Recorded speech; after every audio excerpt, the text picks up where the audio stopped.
Welcome aboard, all you wonderful groomers, pet stylists, and canine cosmetologists. You found the Traveling Groomers podcast, where we discuss lessons learned from mobile and house call grooming. I'm one of your hosts, Chris Bear Anthony. Any moment now, we'll be joined by my co-host and friend, retired mobile groomer and educator extraordinaire, Mary Aquendo, and very likely a special guest to help us chat about all things grooming industry related, and just plain fun digressions that I will totally wrangle back to topic. Grab those travel mugs and climb aboard to see where today's topic will bring us. Let's roll. Happy leap year, Mary. Happy leap year, though technically that's tomorrow. That's tomorrow, and I jumped in on that because right in the very beginning of the episode, welcome to episode number 250, recorded on February 28th, that will be airing on March 16th. So by the time this airs, we will be back from Groomed, formerly known as, I feel like calling it the artist, like the show formerly known as the Atlanta Pet Fair. The next thing, instead of Groomed, it'll just be the show. As like the artist formerly known as Prince. Okay. The show formerly known as Atlanta Pet Fair. Yeah. Okay. By the way, Mary, do you know why he did that? Yes, actually I do. I know the story behind that. And it kind of relates to what we're talking about today. Yeah, it does. Do you want to tell the story? Well, I will tell the story imperfectly as I remember it, and you can fill out the details. And I am a big admirer of Prince. I think he was an absolute genius, eccentric in a lot of ways, as many geniuses are, but he was a genius, musically a genius. He wrote his own stuff. He played a lot of different instruments. And when recording artists sign contracts with their production companies, a lot of times they find out later that they no longer own their material. So if they want to leave said production company, they no longer own any of their stuff going, like, that they recorded with that studio. So that is why Prince changed his name, because he's like, oh, well, they own Prince's stuff. They don't own this stuff. Good feckin' luck trying to put a copyright on this symbol. Yeah. And so all his stuff going forward, he specifically owned. So that's why he did the impronounceable symbol and became the artist formerly known as Prince. It had to do with copyright and ownership of material. Yeah, that sums it up pretty good. I think he also, because he owed the record company a couple of albums, he put out 2 shitty albums. Well, sometimes when, you really like an artist's music and they put out what is really crap, you have to wonder, are they like, I don't know, overindulging in pharmaceuticals, or are they just really annoyed with trying to get out of a contract or fulfilling a contract? Believe it or not, I've known groomers who have done the same thing, where if either the dog or the client they hate for whatever reason, they're like, I am not throwing my best work at this. They are not going to request me next time. I don't want this dog. They're not going to be my request client. This is not a thing that is happening. All right, so we all get the concept. Yes. No, I think we get it pretty well. Now I have to look up what those 2 quote unquote shitty albums are, because do you remember what they are, Mary? I don't remember. And it may not have been Prince who did that. It might have been other artists. Okay. I have read that, yeah, the album sucked, but we owed another album to whatever company it was, and we were not giving them our best work. We'll have and I can see that. For. Yeah, no, I kind of get that. It's very much an FU. Oh, you won't let us break contract somehow. Very much a screw you. Yeah. But fascinating stuff. All right, so we're on the subject of copyrighted information. Okay. So so people understand what a copyright is, okay? Unless you've signed away the copyright, which you may have done for like the artists who sign away their copyright in their contract, Hmm. right? But the And general don't, and may not realize it. And that's why you always read every goddamn thing. read your contracts, okay? I would hate to tell you how many times I have sent the contract back to the WPA. Oh, yeah. I love them, don't get me wrong. Oh, yeah. But I have on more than one occasion saying, hey, there's a mistake here. Can you fix this, please? I actually, I actually did that, not to WPA, to another show that will remain nameless because something was discussed in email and it wasn't in the contract. It actually specified different in the contract. And I felt like I could 100% trust these people, but at the same time, I had been burned before. So I was like, "Ee." So I Yeah. like, so they had me fill out a lot of stuff in the contract. So I just put a line in the bottom per this email dated this will also be covered. And then I signed it and sent it back to them. And I was like, I hope you don't take that wrong. And she's like, no, that's hysterical. Of course, you should always protect yourself. Well, yeah. And here's another thing too. They're busy. Oh, yeah. Sometimes like remembering every single conversation, this is why you have contracts. This because you don't Yes. not have to remember every single conversation that you have. Yes. Especially if you're sending out contracts to every single speaker, every single judge, yes, all of that stuff. So the rule of thumb is if you create it, it is implied a copyright. Mm-hmm. Mm-hmm. So if you say I write a blog on Facebook, I write a post. Whatever it is I've written, there is a copyright on it because I wrote it, I created it. Okay. If I take a photograph, okay, Mm-hmm. the copyright on it. Now, again, you could sign away copyrights. Okay. So maybe you're hiring a photographer. All right. Now the photographer is taking the picture, but because you hired them and it is in the contract, okay, they don't have the copyright. You have the copyright. Again, this is why contracts are just so important and to read them, to know who actually owns the copyright. Right. Because you kind of want to own your wedding pictures. Yeah. And So in a lot of those, it will say, and this is not just like wedding photography contracts. This happens in speaker contracts very, very frequently. It will say where you can initial any pictures that basically any pictures that the group takes of you while you're teaching, they can use to promote the yes. show and to promote the thing. So, yeah, there may be a picture of you floating around and you're like, I never look at your contract. You probably did. In fact, when you walk into a trade show, there's a big sign up that says, if you walk into this trade show, you are consenting to being photographed and video recorded. Yeah. Look for the sign. It's there. It's pretty big. It's pretty prominent. Okay. Is a So thing. the book, A Spirited Life, every single photograph in that book was either taken by me or my husband. And even still, there is one discernible face, I mean, that you would know. And I got permission, even though that was my photograph. Yeah. Yeah. Because Okay. even though you took the photograph, if you're publishing it, like if you were to take a picture of me and wanted to stick it, say I was with Spirit, and you're like, oh, it's my dog, it's my book. Well, you're making money off that, and it's my face is in there. Exactly. Yeah. So, but that's what a copyright is. All right.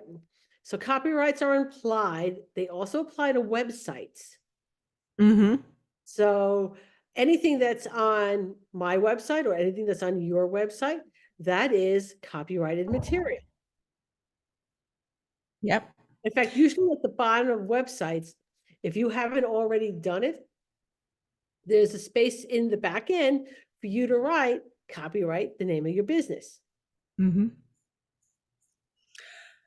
And I'm going to stay on time for commercials today. I'm going to do it. So when we are back, we will talk a little bit more about that, both websites, and then later in the conversation, we'll talk about pictures you take in the grooming salon, because that's a sticky wicket.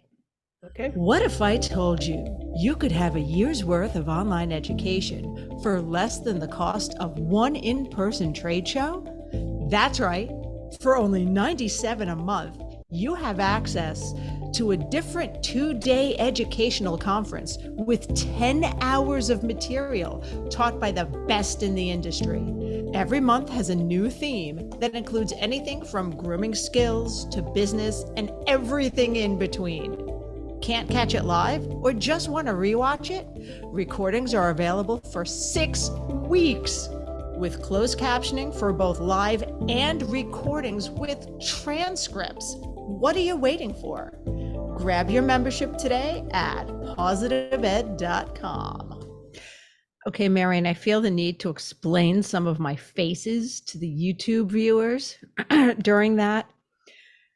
We record my office as my office/grooming salon.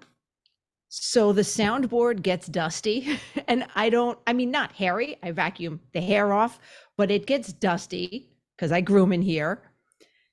And I don't always notice it until I'm using it.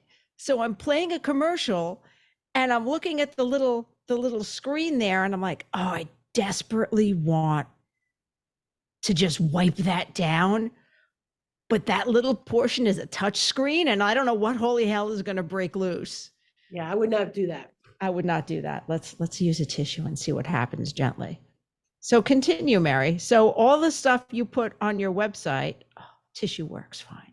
Belongs is assumed, okay, is implied copyright, which is legal. All right. It's not saying, yeah, we think it's no, it's copyrighted.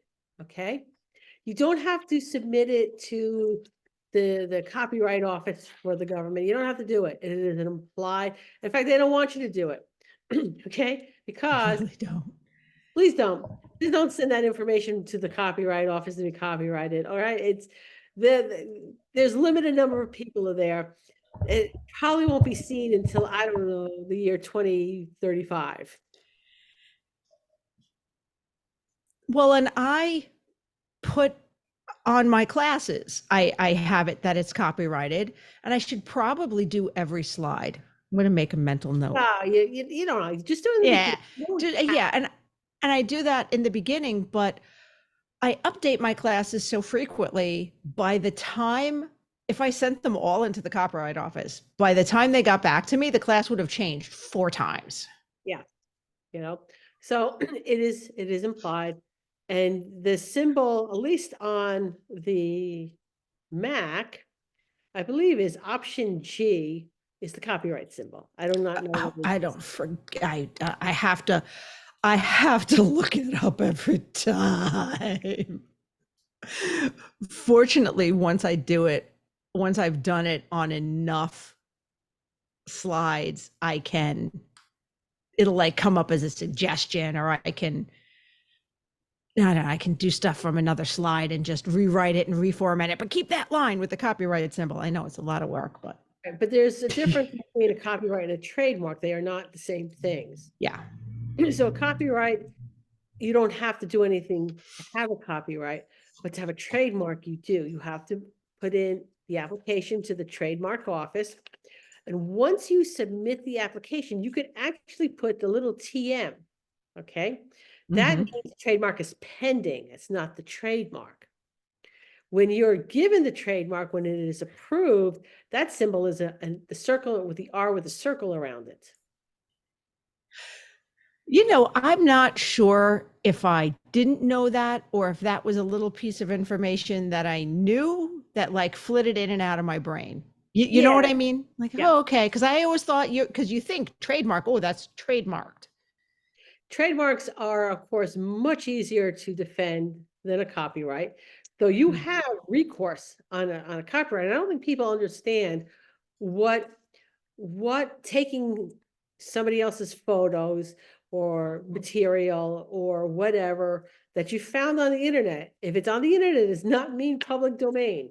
Okay. No. So you know what, we're bouncing around a little bit. Okay. But Okay. real quick with trademark and copyright, there is a fee to do it. It isn't a horribly difficult thing to do. It is time consuming to do. Okay. But it's not impossible. You could hire a lawyer to do it. And honestly, sometimes it is not the worst thing in the world to hire an attorney to do it. All right.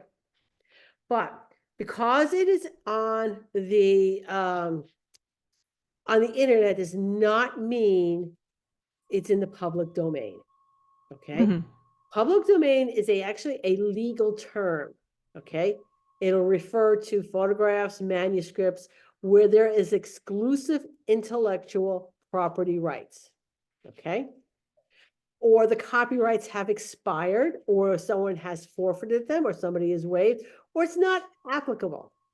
Mhm. You can use a photo that is in the public domain, but you can't own it, right? And an Yeah. example of photos that are in the public domain might be photos from NASA. Okay. Hmm. Yeah, I think that those are public domains. Your tax dollars are paid for it, so you can use it, but you don't own it. Meaning you could use it, and someone else uses it. You can't say, "Hey, you can't do it," because it's a public domain photo. Okay, so what a copyright is, it's something that is automatically applied whenever something is published. Published means being published in print, or published to the internet. And when I say print, that could also be photographs, anything that's a medium. Okay.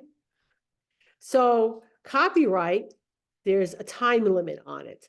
So at this point, anything that is before 1923 is in the public domain, automatically in the public domain. So if somebody took a photograph in 1921, that photograph is considered public domain.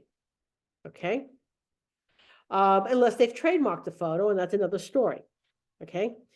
Anything that is published between 1922 and 1977 is protected for 95 years from the date of publication. Okay. If it's published after 1978, the copyright lasts for the life of the author plus 70 years. All right. So that is why you see all the things now with Steamboat Willie. Steamboat Willie. I was just Googling that. It's very tricky. And boy, the mouse has the best lawyers. So people thinking they're going to be smart about or Oh, no, sneaky. no. Steamboat Willie is in the public domain. You can Yes, put it, but Mickey Mouse isn't. all right, but you can't, but you're not using Mickey Mouse, you're using Steamboat Willie. But Two if different if characters. it looks too close to Mickey Mouse, and this is where it gets tricky, because this is where, if it looks too close to No, it has Mickey, to be what is in the public domain, yeah. Steamboat Willie, as it was produced by Disney when it was originally produced. That is Mhm. what is in the public domain.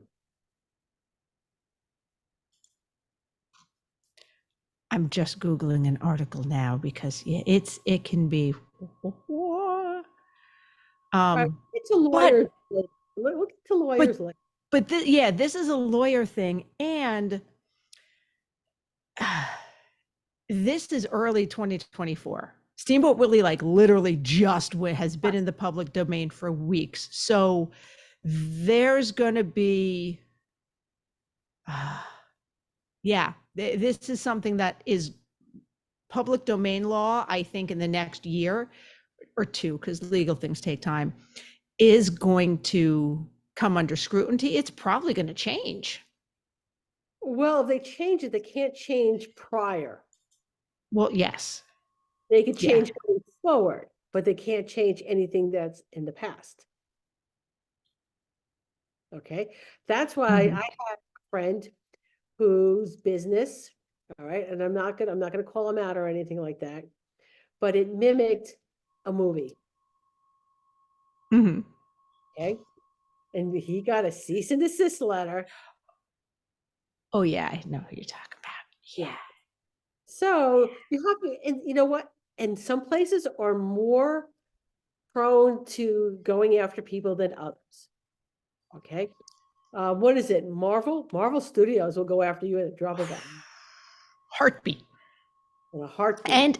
And honestly, so is Disney. So that's why I'm kind of like, I'm very curious as to where this is going to go. Okay. So you just you have to be careful when you're using stuff that you have not created for any material that you are using. All right. And you can get permission. You could absolutely get permission to use it. I could contact Disney and say, hey, I want to use Mickey Mouse. And they're going to send me a letter back, either ha ha ha, no, or this is Mm-hmm. how much it's going to cost. Mm-hmm. Okay. What could go either way. So if it's not yours, you do need permission. Now, photographs, okay, we were talking beforehand.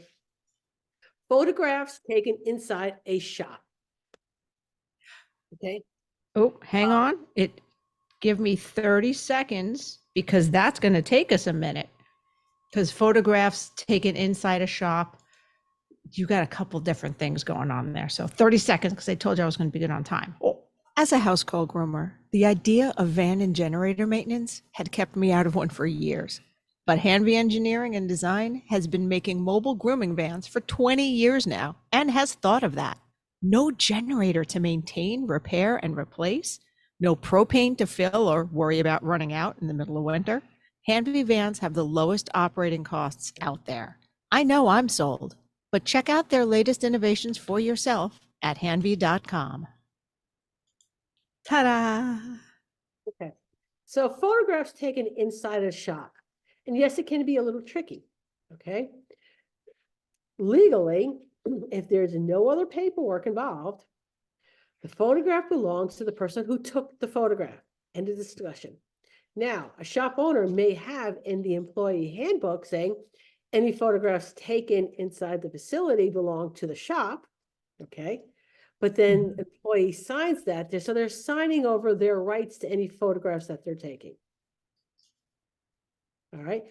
Work belongs to the artist. The artist is the person who took the photograph. Now, here's the question I have regarding that, because which a lot of people ask, and that is, what about the owner of the dog?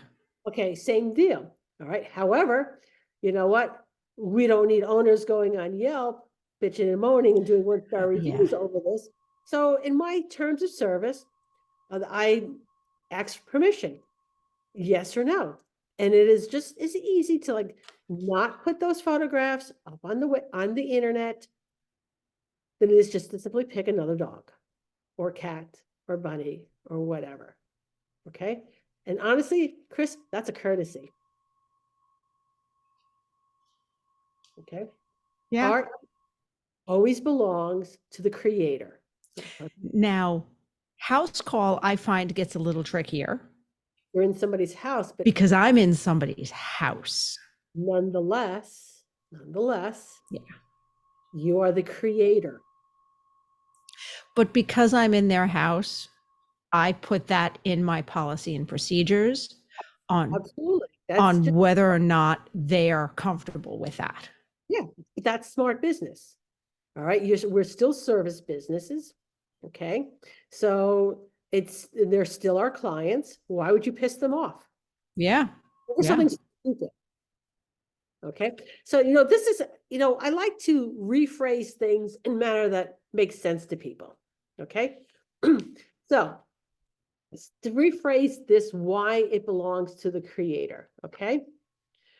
All right, say you just finished grooming a dog and the owner comes to pick him up or and then just proceeds to walk out the door without paying. Okay. Now, when you question it, the owner says, hey, I found you on the internet. You should pay it. What Yeah. do you see? Yeah. Just Yeah. because you find something on the internet doesn't mean that That it belongs to you. it belongs to you. Okay. And that's why, and probably next week or the week after, we'll talk about putting classes together. But that's why when I started putting my slide decks together, I switched to getting images from Canva because I signed up for Canva Pro. There's easy ways to get photographs for your website and stuff, okay? Yeah. There are sites like Canva, and Canva even has some free photographs if you don't want to Oh sign no, up. absolutely. But The nicer ones, the ones I liked, were all in Canva Pro, but but the better they, ones tend to be. But there's also other sites. There's Pixabay, yep. Pixabay. Mhm. That's all free. Okay. You are given the option to like buy the person like a cup of coffee, like make a donation. Make a donation. Well, all the background music I use for our commercials and our open and close, because I think Pixabay also has for audio stuff. But there are also sites that you can download copyright-free music to use as backgrounds for podcasts and commercials and the like.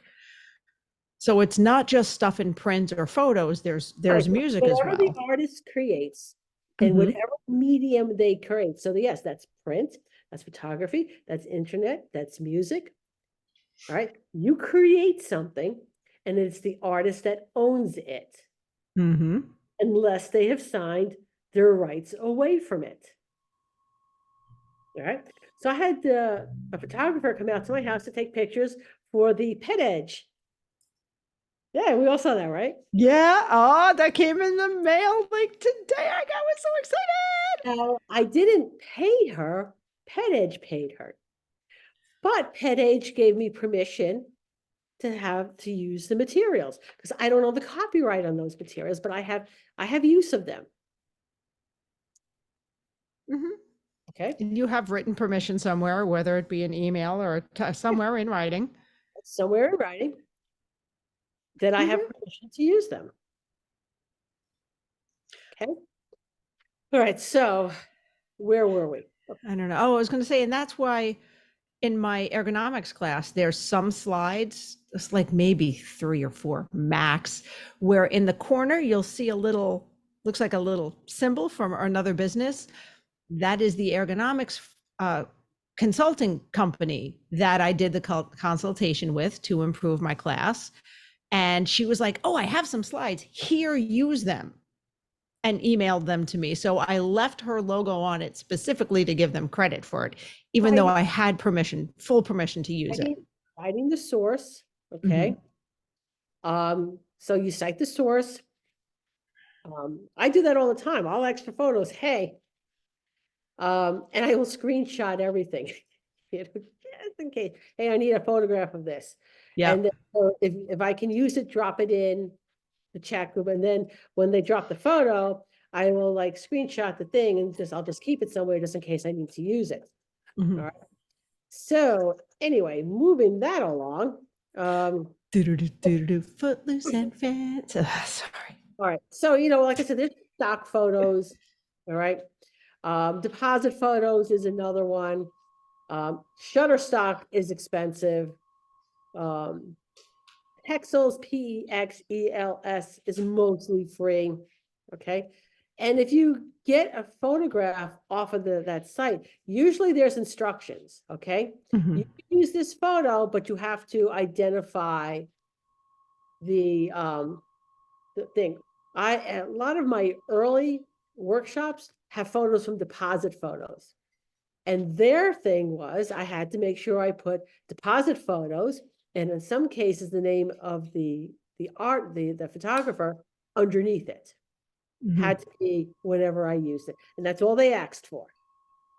Right. So if you're getting something for free or for a low cost, find out what the actual rules are for using it, because there might be restrictions on that. Yeah. Yeah. And I wasn't complaining about putting that in because I got an absolute deal for deposit photos where I got 100 images for like $30. Oh. Yeah. Oh. I have like 60 photos left on that, by the way, because I got it twice. They came around again because I was just about ready to finish up the first 100 that I used. And they're like, man, I hope they do it again. And sure enough, they did. I grabbed another 100. for $30, and I probably have like 60, 50, 60 of those photos left. Nice. So now you're thinking, well, what can they do to you? All right. How are they even going to know that they took the photo? And that's pretty really easy, right? So if you go like to Google Images and you put your image in the Google image search, it's going to pop up everywhere it is. It's really easy peasy for somebody who knows what they're doing to find out if you're using their photo without permission. Hmm. Okay. And because a dozen websites are using this photo illegally, doesn't mean it's okay for you to do it illegally. yeah. Yeah. Okay. And also it's the big, and sometimes it's going, oh, they're such a huge company, they're not going to notice. Oh no. It's the huge companies that have someone that periodically checks. Yeah, it's the huge companies that are on top of this, okay? Whose lawyers, if they're not doing this, are sitting around twiddling their thumbs. The big company's like, I'm paying you, go do something, okay? So what can they do to you, okay? There's a couple of things they can do, all right? They can be nice, and they can simply say, hey, saw that you're using my photo. If you wouldn't mind, can you credit it and maybe put a link to my website? Okay. Yeah. Cite the source. And that's the nice way of doing it. Okay. They could send you what is called a DMCA takedown notice. Okay. This is a law. Okay. And a lawyer will not only send it to you, they will send it to wherever your website is hosted to tell them that you were given a takedown notice. And if you don't comply fast enough, your host company will shut down your website because they don't need that kind of liability. Mm-hmm. Well, they could also send you a bill. Oh, oh, sorry. I'm not. Yeah, I'm laughing. I'm laughing a little bit because, but in a kind of ironic, oh, that sucks, nervous laugh kind of way, because, you're thinking nothing's a problem. You're fine, and you get a bill in the mail, probably for more than a little bit of money. Okay. And I have had, I'll say, acquaintances where that has happened to, where they were given a bill. All right. Or they could file a copyright infringement lawsuit. Those are their options. Okay. Now, how does that apply to, like, well, I'm going to take the photographs from the groomer down the street? Okay, well, let's hold that thought, because it is time to come back in 30 seconds, because we need to know now, why did we talk about all this? How do we apply this? Why are we talking about this? I've been swiveling for years now with my evolution shears, but I wasn't actually born with a pair of swivel shears in my hands. Check out our website and Facebook page for our library of how-to videos, or give me a shout for a personalized guide. Your hands will thank you. Don't forget, Traveling Groomers podcast listeners get $10 off and free shipping with the code On The Road, all one word. What are you waiting for? Give them a try today. I am never far from swivel shears. It's almost disgusting. All right, you have the same rights as a big company. Okay. Yeah. Yeah. So what happens when the groomer down the block starts showing your pictures? Okay. You can be nice and tell them you need to credit me on the website. Okay. You can tell them if you want to do anything legally, you're going to have to get a lawyer who specializes in this. Not the general purpose lawyer. If I needed to go after somebody for copyright infringement, I would not be getting like a real estate attorney or the general. No, people specialize in copyright law. Lawyers specialize in this. Okay. And you know what? They know precisely how to word it, and they know how to get a hold of the ISP, the website provider, okay, for them to say, hey, take it down. And don't think Facebook will do nothing, because Facebook doesn't want this problem either. And look, people are on there all the time. Oh, they took this down for this. People will. Oof. Oh, remember there was the issue with baby Dot, Yeah. and the mom took a picture in the hospital, and the hospital was like, why are you posting those pictures? We own that because it's taken in the hospital. So that got tricky. All right. But was she informed of that? Yes, Because yeah. again, that could be argued. Okay. Was she notified that any photographs taken inside the hospital belong to the hospital? Mm-hmm. That in the 30-page you sign, all right, Was it in that 30-page thing, or you're and that's who reads that?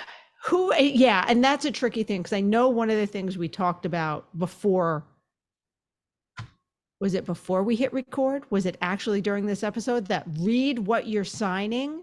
Always read what you're signing. But when you're checking into a hospital, Yeah, no, yeah, you, that's the one point, and it's so fucked up, because it's probably one of the top 5 times in your life you should be reading everything you're signing, but you're 100% not. yeah, they're supposed to give you a copy of it. But Yeah. then again, you know what? How many times I've been like, and that's was just in the hospital. Do you want a copy of your rights and responsibilities? They're like, nah, I don't need it. Right? So I don't even have a copy of it. Mm-hmm. Okay. Yeah, I think maybe I'm going to rethink that too. Yeah, maybe. Okay. So Maybe. the point, where were we going with this? Okay. So, Oh, we were talking about that bitch down the street who's posting pictures of your groom to advertise her shop. okay. So have you do have recourse, but again, you may have to hire an attorney to do so. Yeah. Okay. But you know what? That attorney is a business expense too. That attorney's a business expense. You may be able to be compensated for that. Well, you know what? Send them You an could invoice. sue for legal fees. You could sue for legal fees. All right. You could say, you could start off with nice, hey, you need to take that down now. All right. Because the next step is you'll get a letter from copyright lawyer regarding this. Okay. So now there goes on the flip side. How do you protect people? Because you know how easy it is to lift photos off the internet and off a website. So many times I needed something for Groom Team, and I'm waiting for the person to send me something, and they're not sending me anything. And I just go over to the Facebook page and just lift it. I go, hey, I'm taking this picture off your website.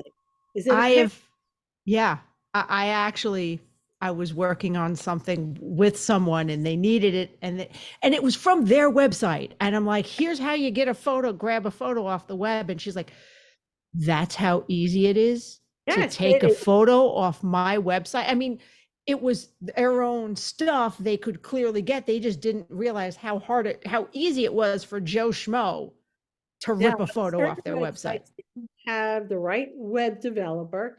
You can make that difficult. Okay. But you know, it's got to go in the design with that set up in mind. Most of us don't do that. Especially if we're doing it ourselves and we're using like WordPress or GoDaddy or one of those DIY sites, chances are they're not going to have all that in the back end. Yeah. And honestly and truly, I don't know if I want to be bothered with that. Yeah, it's a lot of work. It's a lot of work. Anyway, but that's an option. You can watermark your photos so that the watermark is literally across the middle of the page, so they can't. Okay. Um, but there's still apps out there that can remove watermarks. Yeah. But then again, that's effort. Someone has to make an effort to do it. And while we're on lifting photographs, okay, because it is Uh-huh. really easy to do that, okay, using AI generated photographs. Okay, here's another can of worms. So, first of all, sometimes they're like really ridiculous when you do it. But however, they're getting the AI basically searches the internet for photographs. So, in some way, shape, or form, that photo that is been AI'd probably belongs to somebody else. And it's been changed just enough so that they can't do anything about it. There Mm-hmm. was, oh my God, there was something years and years ago. So there was an artist and they were creating digital art. Okay. And then somebody took the digital art that this other person created and made a couple changes to it. Now, yeah, they actually, the original artist lost a copyright suit on it because they changed it just enough to make it different. Mm-hmm. And then sold it for like 10 times what the original artist was selling it for. Yeah. That's just so painful. Yes, it is. That's just so painful. All right. It is time to be right back, though, Mary, as we recover from how painful that was for the original artist. I love being a house call groomer, but I hate doing laundry or worrying about asking my clients for fresh towels. Raypet has solved those problems for me with the Wet Pet disposable towel. Taking up much less space than traditional cotton towels and easy to wring out and reuse, these super soft, comfy, absorbent towels eliminate any cross contamination concerns between pets. And now their new smaller washcloth size can even help those sensitive eye areas. Great for cleaning out wrinkles gently and thoroughly. Need to keep water bowls for your clients on hand that are easy to disinfect, but hate all the room traditional clanky metal bowls take up? Or just have a very active pet? Their collapsible silicone bowl comes with an aluminum D-ring hook that can be attached to your pet's leash or anywhere else in your van for easy storage. You can get one by itself or in their handy travel kit, along with a set of 3 tick removers and 1 small wet pet towel. So stop by their website to check it out, raypet.net, and tell them the Traveling Groomer sent you. Okay, actually, I do want to make mention because I know there's a lot of complaints from people who go to trade shows that the speaker does not give handouts. And I'm going to tell you this is Yes. okay, because then it's easy to copy and someone else steal the material. So easy. And by the way, there was a little Easter egg for our YouTube viewers of me going, Mary, check your text. But that happened to me in Groom Expo West just last month, where, and Mary and I do it slightly differently because I have so many people ask for slides. I did it the easier way and I just did the slides with notes next to them so they could take notes that And would, that's originally that's how I did it too. yeah. Okay. And it's easy, it's quick, Mm-hmm. and one of the things I love about Barkley, okay, Oh, they will print that out for you. we'll print that out for you, okay? But I don't give out my slides. And I learned that lesson early on when someone actually did take my salon sanitation class and made it their own. And Man, I won't do that again. one of the attendees outright asked, wow, this is great. Why doesn't everybody do this? And I went flat out. I said, because then their classes get stolen. Yeah. There's So a lot. now in the back of my head, now I am a little sweaty because Barkley printed out a whole bunch of those. Yeah. Yeah. And I When did give it to one person and I did give implied permission to use it sort of as reference when she put together a class, just so that a there wouldn't be. reference material, using something as a Yes. reference is part of research, and that's fine. That's not taking the presentation, right? A lot of work goes into putting together a workshop. What I do, and it's a little bit more work, is instead of printing out the slides with the notes, excuse me, I will make a workbook. Yes, it takes me longer, but it's intended then for people to actually take notes. It doesn't have my slides. It might have topics up on top, and that's about it. All right. And for me, like I said, even though it takes more time to do that, it protects my work a little bit better.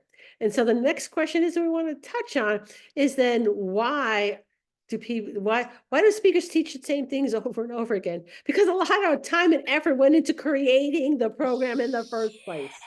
Yes. It's hours. And I know we're planning on talking more about this in hopefully a week or two, and when we have a guest on to talk of like in depth on this, but a properly put together class takes hours to put together, not just to write it out, but to write it out, to create that slideshow or presentation, to practice it, to rehearse it, to know it. Necessary on it. Yeah, to do the research and then practice presenting it so that you're not standing up there reading. Okay. So, yeah. So don't be too harsh on speakers who don't do handouts. It's probably because they've been burnt before. All right. Mm-hmm. I heard of one case where the handout that was given in class from this one speaker had her name up on top. Oh no. Yes. Yes. And somebody else's name somewhere else in the handout? And so the person who took the material used the same handout, but did not take out the name. Just like didn't even read it. That's fucked up. So anyway, as a little bit behind the scenes. When was that? I got to get details when we stop recording off air, because for those of you not watching along, I loved watching Mary's face during that as I see the wheels turning on how can I say this without giving mad things away, like, oh. So it was kind of amusing a little bit for me anyway. But yeah, it's a thing and it's a problem. And okay, why should you care about it even? Why are we talking about this on a grooming show? And there are a couple different reasons for that. One is, well, there's that bitch down the street stealing your pictures, advertising your grooms as hers, and that is an issue of copyright. There is when you are taking a class or reading something online. Is this something that you feel good paying money for? Or is this something that you could have just Googled your damn self? But here's the thing too, okay? I can remember back when COVID first hit, all right? And then I spent a lot of time updating the salon sanitation to include COVID protocols. Mm-hmm. And then I put the class up for sale. And somebody flat out said, this should be a free class. I should give this class away for free. And fortunately, before I was like, somebody responded to it and saying, she's just spent hours doing this. Okay. Are you giving away free grooms right now? Are you giving away free grooms right now? And that should always be the response. And if you're not giving away free grooms to the shelter, then maybe don't talk. Now, there are those speakers who, for example, I'm not going to give specifics because no date is set, nothing is set in stone. The NJPPGA may be getting a well-known speaker to donate their time to give a class but that is something that they are choosing to donate their time to help the organization. And I 100% am going to talk to the board about, we need to at least give her something to write off for her taxes. if not something, some small fee, just because it's the right thing to do. So there's a difference in occasionally donating your time for a fundraiser or for a shelter. So the point is, if you want Yeah. to learn about something, but yet you don't want to pay for it, you don't want to pay a speaker for it, or to go to a trade show, then you know what? Do the research yourself.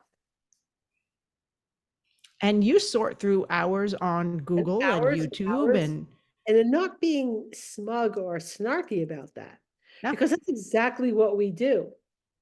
We do the research. Mm-hmm. Mm-hmm. Yeah, we do. All right, it is time for our last commercial break. And then we're going to ask some hard-hitting questions. I've got some hard-hitting journalistic questions from Mary that she doesn't even know about. I have no idea. Okay. And we're going to do an episode of Chris's favorite things, because that's an occasional thing, right after we come back. And speaking of continuing education, because we either were or will be, join the Andis World Class Education team each month for live interactive virtual classes. You'll learn new and trending styles, as well as tips and tricks from some of the best groomers in the industry. Whether you're looking for basic skills, trending styles, advanced techniques, or even just ways to spark your creativity, the new Andis Grooming Education site is your source for finding what you need to create your way for success. Try new techniques, learn from the pros, and grow your confidence today at andis.com/groomer education. Traveling Groomer podcast listeners, hey, that's you, can get 25% off your first course today with the code VEGROOMING at checkout on andis.com/groomer education. All right, Mary, here I am asking the hard questions. So, trade shows coming up, Mm-hmm. and I've noticed your hair isn't quite as vibrant as it Guys, usually I'm is. getting my hair done tomorrow. What color is your hair going to be at Atlanta? Okay, so this is what I'm having planning, right? And I'm going to be like 4 hours getting my hair done tomorrow. Not only is it lacking vibrant, it Yeah. is really overgrown. Okay, Yeah. as long as anyone's seen it in a while. So that's an easy 4 hour. Bring a book. I'm going to be there a while. In fact, I should get my magazines together. Anyway, so what I thought I would do, okay, is that there's still a lot of some color in here. But what I wanted to do is put on like one of those highlight caps and just pull hair out, Mm-hmm. bleach that like pinks and purples, Uh-huh. and continue to let the rest of it grow out, um, and see how that looks. Okay. That's the plan. We'll see what That's happens tomorrow. that's a plan, because you may get there. It's like going to your groomer and going, I'd like this cut. And your groomer goes, maybe not. Well, there's still like half of this has to go. So a Well, lot yeah. of what you see here is going to be gone. It's going to be cut off. Okay. So there might be some blue tips. And so I guess is what I'm trying to say. And there's some blue at the roots in some places, which is, Oh, there is not. If you look, well, yeah, no, oh, they're really not okay. Not at the roots. The roots are grown out, that's gray. That's brown and gray. That's what's there. but up here, there's like a stripe of blue in Yeah, yeah, yeah. places. There And is. most Yeah, of yeah, that yeah. will be gone. So like I Okay. said, some of the tips will be probably still be blue, but that'll fade too. So we'll see how it looks. I'm either gonna love it or I'm gonna hate it. And then the next time I go, I'll go back to whatever it is I want to do. But right now, that's the plan. Go ahead. Okay. Okay. So that's the plan. That was not the rest of the hard-hitting things I was going to ask. Oh, it was the Chris's favorite things. This falls under the category of discovery, Mary. Okay. I've explained what my discoveries are, right? Okay. And they are things that are completely obvious and that I either do know or should know. And I rediscover them and I go, oh, duh. So it's not a full on discovery. Okay.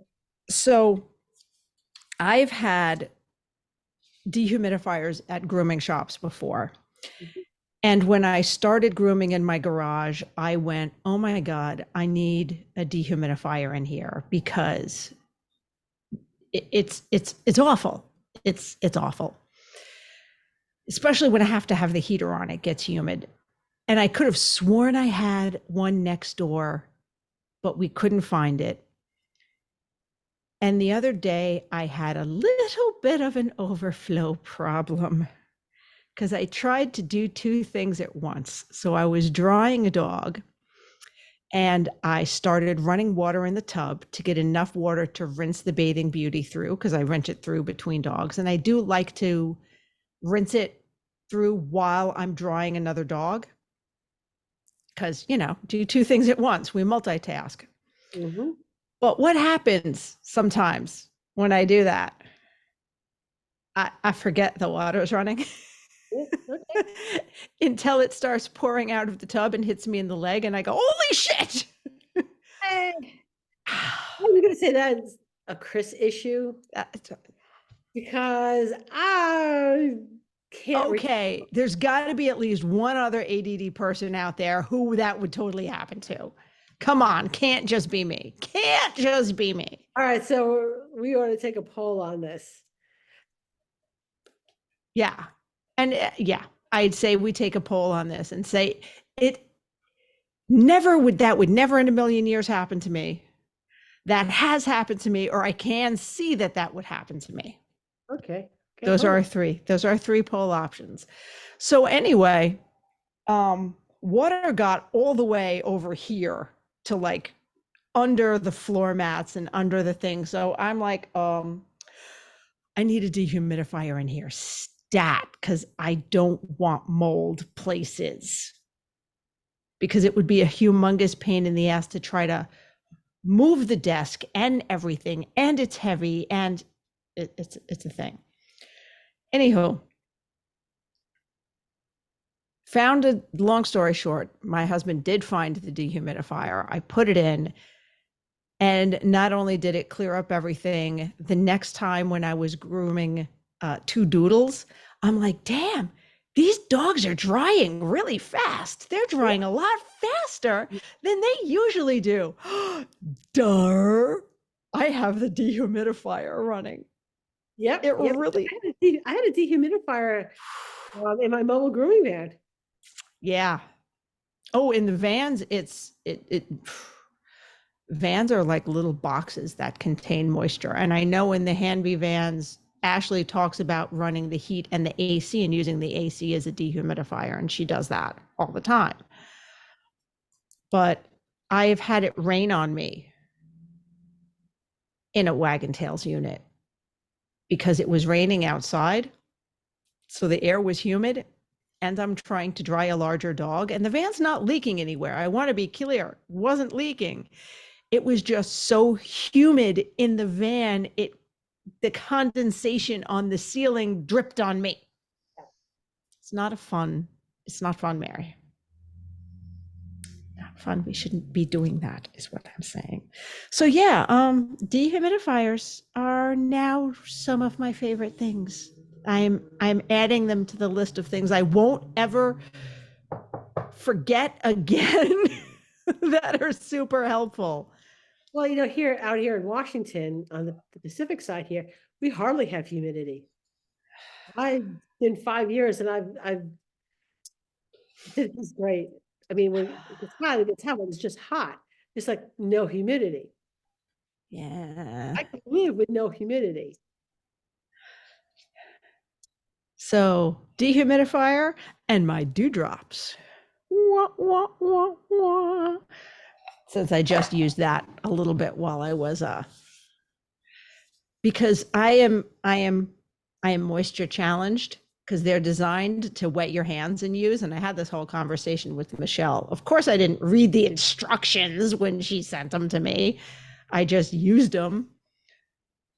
So if you use very little water with it, just enough to make it easier to spread, it really, really coats your hands, for me, even better. If you use more water, then you get more surface area and you're like, I'm going to get my forearms and elbows, but I'm weird. I'm a weirdo. We know this. We're Okay, okay with that. we're okay with that. Okay, so On that note, we are on time today. awesome. It's easier to not necessarily digress so much when there's just two people. It's not as interesting. We get super fun digressions. Yeah, but we were on topic today. We were, you know what, even when it seemed like we weren't, we were on topic today. Just saying. All right, guys. So Mary, is there anything else you want to add? I think I covered it pretty well. Excellent. So there we go. I'm going to say see you next week. Same bat time, same bat channel. Safe travels. Well, that was fun. But now it's time to head home. We hope you enjoyed listening as much as we enjoyed chatting with you. If there are any topics you'd like us to discuss or guests you want to see join us on this crazy road trip of ours, let us know in the Traveling Groomers Facebook page. Don't forget to thank our sponsors. And see you next week, guys. Safe travels.